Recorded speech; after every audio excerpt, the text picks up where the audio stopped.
Hello दोस्तों। आप लोगों ने देखा होगा कि कई दिनों से सोशल मीडिया पर सेव अरावली की कैंपेनिंग बड़ी तेजी से चल रही है। ऐसी कैंपेनिंग का चलना कोई छोटी बात तो हो नहीं सकती।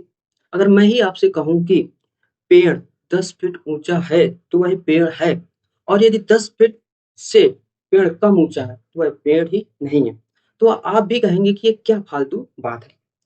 कुछ ऐसा ही हुआ जब सुप्रीम कोर्ट ने 20 नवंबर 2025 को ऑनगोइंग केस के दौरान union environment minister Bhupender Yadav ji के अरावली माउंटेन रेंज की एक नई डेफिनेशन को स्वीकार कर लेते हैं, जिसमें अरावली पर्वतमाला के दो पार्ट बताए गए या दर्शाए गए। पहला वर्टिकल पार्ट, दूसरा हॉरिजॉन्टल पार्ट। वर्टिकल पार्ट में बताया गया है कि अरावली पहाड़ी की हाइट 100 मीटर है तो वह अरावली हिल्स माना जाएगा। अगर अरावली पहाड़ी की हाइट 100 मीटर से कम है तो वह अरावली हिल्स नहीं माना जाएगा। और हॉरिजॉन्टल पार्ट में दूसरे भाग हॉरिजॉन्टल पार्ट में बताया गया है कि अगर एक पहाड़ी दूसरी पहाड़ी के 500 मीटर के अंदर है तो वह अरावली हिल्स मानी जाएगी। अगर इससे ज्यादा दूरी पर है तो उसे अरावली हिल्स ही नहीं माना जाएगा और माइनिंग के लिए रास्ते खुल जाएंगे। अरावली पर्वतमाला भारत के उत्तर पश्चिमी भाग में स्थित है। यह पर्वतमाला 800 किलोमीटर लंबी है, जो गुजरात, राजस्थान, हरियाणा और दिल्ली से होकर गुजरती है। अरावली पर्वतमाला का सबसे पुराना शिखर गुरु शिखर माउंट आबू जो राजस्थान में स्थित है। अरावली पर्वतमाला को दुनिया की सबसे पुरानी पर्वतमालाओं में से एक माना जाता है। वैज्ञानिकों के अनुसार इसकी उम्र 150 से 250 करोड़ वर्ष पुरानी है, जो हिमालय से भी कहीं ज्यादा पुरानी है।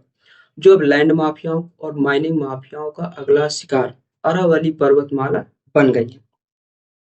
अरावली पर्वतमाला सिर्फ माउंटेन रेंज नहीं है, बल्कि देश के करोड़ों लोगों का सर्वाइवल सिस्टम है।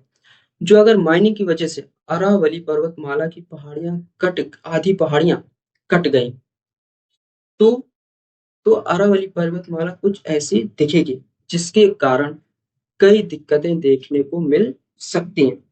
हालांकि सुप्रीम कोर्ट ने अपने फैसले में कहा है कि नए माइनिंग लाइसेंस तब तक मान्य नहीं होंगे जब तक कि एक प्लान तैयार नहीं हो जाता।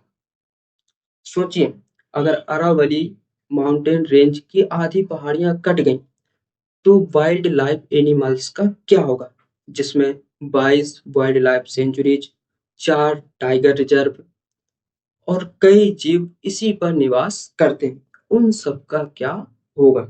एक तरफ तो कहते हैं कि जानवरों को मारना इलीगल है, और दूसरी तरफ उनका घर और घूमने फिरने की जगह माइनिंग माफियाओं को दे रहे हो। ये कहाँ का इंसाफ है? इस पर सरकार को स्पष्टीकरण देना पड़ा।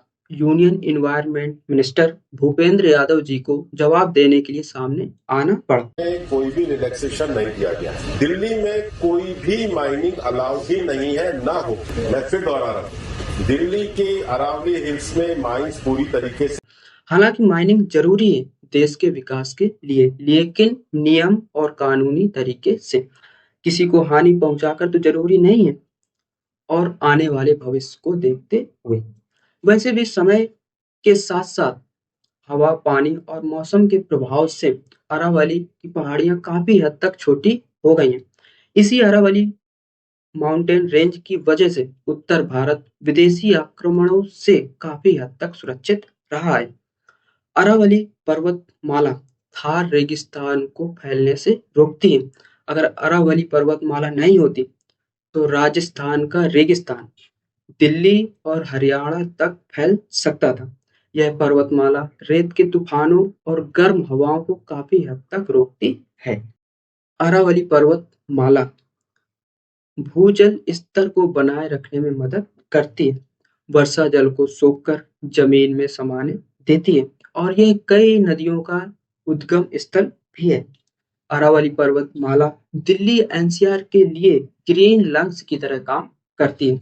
दुर्भाग्य से आज अरावली पर्वतमाला कई गंभीर खतरों से जूझ रही है। अवैध खनन, जंगलों की कटाई और शहरीकरण। यदि समय रहते इसे बचाने के प्रयास नहीं किए गए तो इसका असर पूरे उत्तर भारत की जलवायु पर पड़ेगा। अरावली पर्वतमाला सिर्फ पत्थरों की श्रृंखला नहीं है, यह भारत की प्राकृतिक सुरक्षा कवच है। इसे बचाना हम सभी की जिम्मेदारी है।